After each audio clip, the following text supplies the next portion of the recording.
Hello! Thank you for tuning in for round 9 of my 100 Scene Studies challenge. Forget the people, forget the animals, forget the weird alien creatures. We're exploring backgrounds today.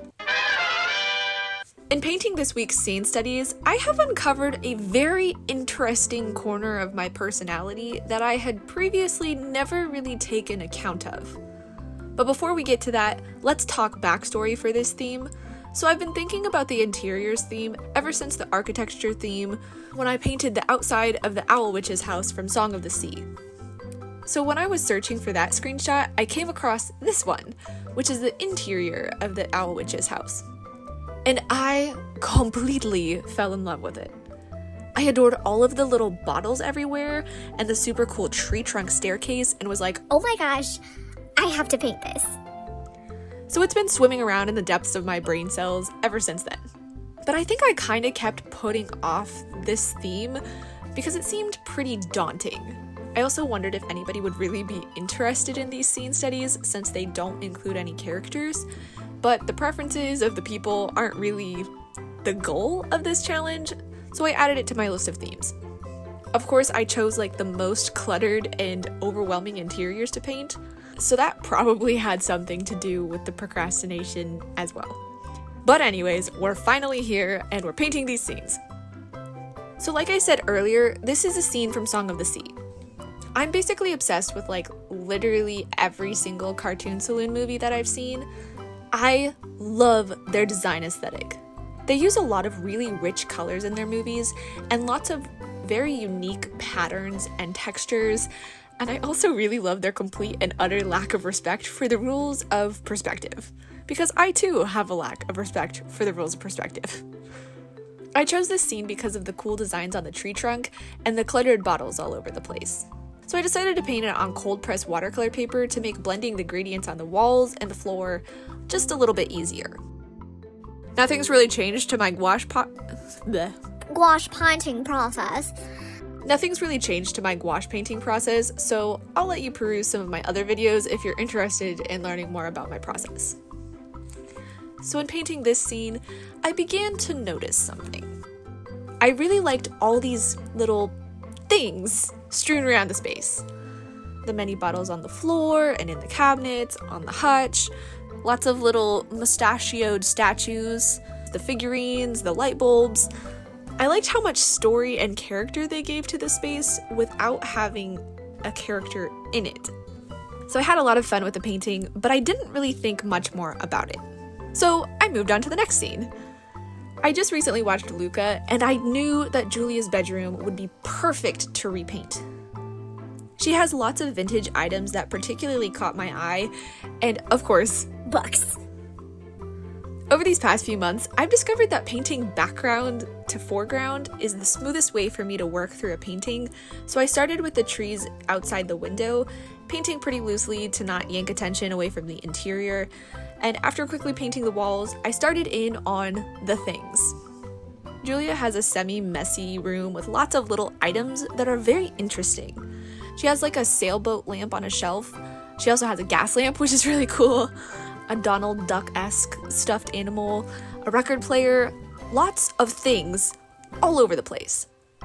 So I started to realize that I could spend hours looking at a scene like this and painting it. And I did.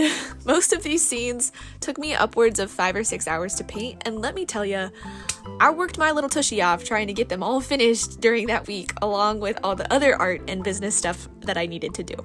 Oh yeah, and sleep. Sleep is important. But anyways, it was again really interesting to learn more about Giulia's character from her room. She's obviously a nerd and loves to read. I mean, there's literally books everywhere. She's a music lover with lots of records. She's only here for the summer, so her suitcase is still out holding some of her items. And it seems like she likes photography a bit because she has lots of Polaroids around the room too. Even though the books that were kind of helter-skelter on the floor were a bit difficult because of their different perspectives and cast shadows, I still really enjoyed the lived-in look that they gave the room by adding a little bit more clutter to it. Unfortunately, my phone died before I could finish recording this piece, but you'll see the final result at the end of the video. But once again, I took note of how much I enjoyed painting this space, but didn't think much about it. Apparently, I don't think much at all. Entering the bathroom from Howl's Moving Castle. I think this is where I started to connect the dots a little bit more. So I knew for sure that I wanted to do a Studio Ghibli scene for this theme, but I was really stuck between Mr. Kamaji's boiler room from Spirited Away and Howl's bathroom from Howl's Moving Castle. Howl ended up winning out since I hadn't done a scene study from it yet, and I also really wanted to challenge myself with the perspective and the color palette. So I want to talk just a little bit about the process for this study before I get back into my reflection time. I think this scene would have greatly benefited from being painted on cold press paper. There's a lot of steam in this scene, and I could have more efficiently blended it on cold press, but as it is, I did it in my sketchbook. So, anyways, I noticed about halfway through the painting that I didn't go dark enough on my values in the background, and that was a bit of a problem. It's hard to show that a room is steamy if your steam becomes darker than your walls. Then it just looks like smog, and it is not the same thing. I think I ended up having to go back in with colored pencils later to darken it. Oh my gosh. The paint splashes. Those were so much fun. At first I tried doing that little flicky technique with the brush, but it wasn't looking quite right, so I ended up just painting it regularly. I'm so not used to working with more vibrant colors, so this was definitely a challenge, but it was so much fun just playing around and streaking colors across the walls and on the tub. And I also really enjoyed painting the metal on the hardware of the tub in the shower. But anyways, let's get back to my self-discovery. One word comes to mind when I look at this scene, and that's chaos. But it's a kind of chaos that makes me really happy, I guess. When I was looking at this scene as I painted it, I wasn't thinking, oh my gosh, this room is so overwhelming and so untidy. I just thought of how calming a chaos it was. All of the potion bottles had their place, even if that place was on the floor in a bucket. The more I looked at it, the more I realized that these things make sense in this space. Howl is a very flamboyant wizard and loves to dye his hair, and every color splash on the wall and bottle of dye means something because of that. The character gives the space meaning, and the space gives the character more personality. I started to look back on the other studies from this week and realized that there was really a balance in each of them. Yes, the scenes were cluttered, but it was a clutter that made sense, and it was a clutter that expressed their individual personalities. Not gonna lie though, I did get a little bit tired painting all of the bottles in this bathroom, and I might have fudged a couple of them. Sue me. I still like how it turned out overall, and I was really excited to start taking a closer look at these cluttered spaces and figuring out what was so intriguing about the clutter. Next up was definitely the hardest, but also one of the most rewarding. Thank you to my pal Manal over on Instagram for suggesting Andy's room from Toy Story for this challenge. Sketching this scene kind of made me want to cry. I struggle greatly with 3-point perspective, and our camera is looking down from like on top of the bed, so needless to say there was a lot of erasing and probably a couple of tears. But anyways, one of the things I noticed doing this scene was just how far Pixar has come with their 3D animation. Obviously, Toy Story is a classic and will always hold a very, very special place in my heart, but there is no denying that this is more appealing visually than this. Not to say that the scene from the original Toy Story isn't still amazing, especially because it was so innovative at the time, but artists are always learning and growing, and I would hope that they've made big strides over the last 20 years. One of the things I really love about this scene is the gradient from Emily's corner of the room to Andy's corner of the room. Obviously, we have the iconic cloud wallpaper everywhere, but Molly's side of the room has a lot of baby things. Very nursery-esque decor, a diaper shelf, a mobile, and of course her little Bo Peep lamp with the sheep. Andy's shelf is right up next to her nightstand, and Bo Peep is crossing over into the Andy side of the room, and Andy's toys are playing across Molly's rug. Once again, even though this space is cluttered with the things of two entirely different people, it still has a balance and a cozy feel. and I realized that untidy doesn't equal uncomfortable. So I tried to keep things pretty loose in this painting and simplify the elements, so I wouldn't lose my mind meticulously painting all of them. Towards the end, I decided to bring in colored pencils because I hadn't gone dark enough on the flooring, and I wouldn't be able to create the reflections on it.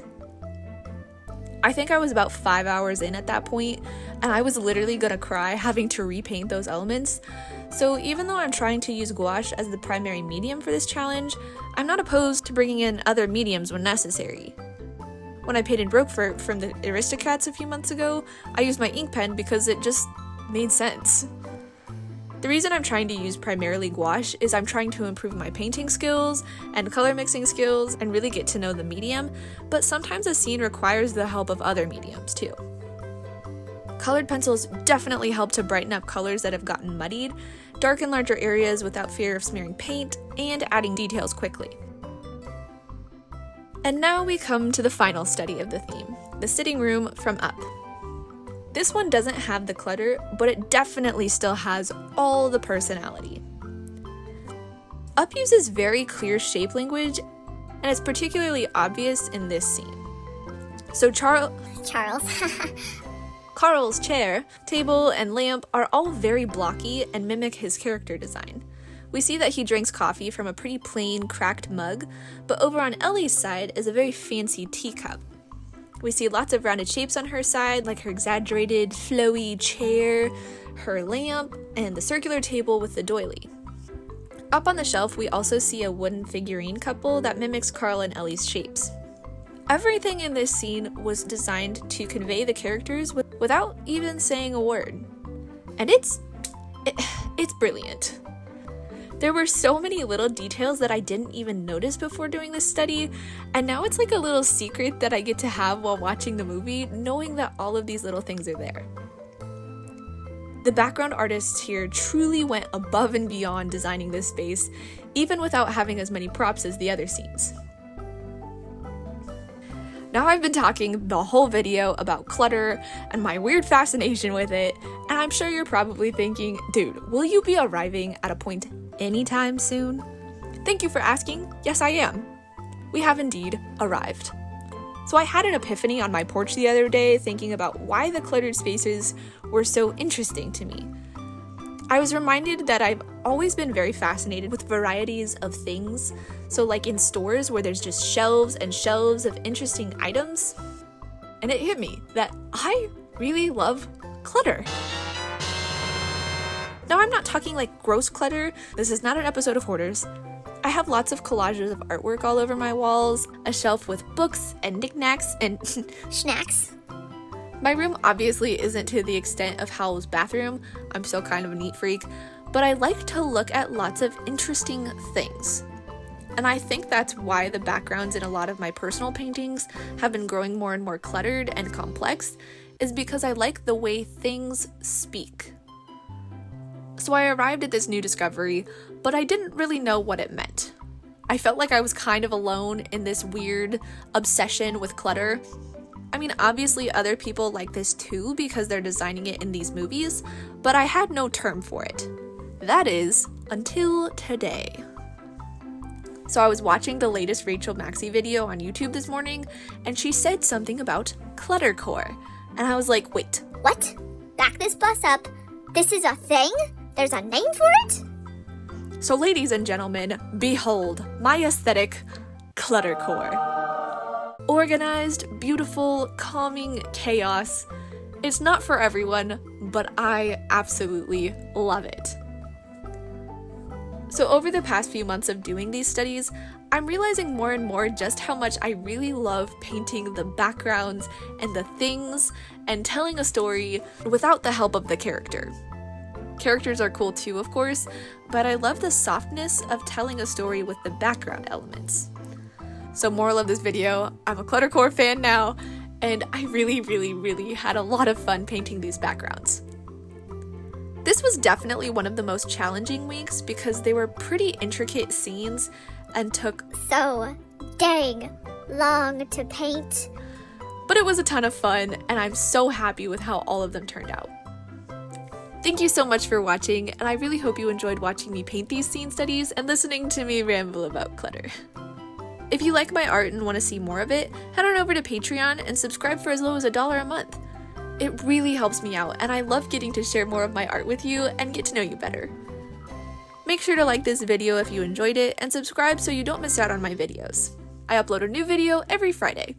Thanks again for watching, and I'll see you next week. Bye guys!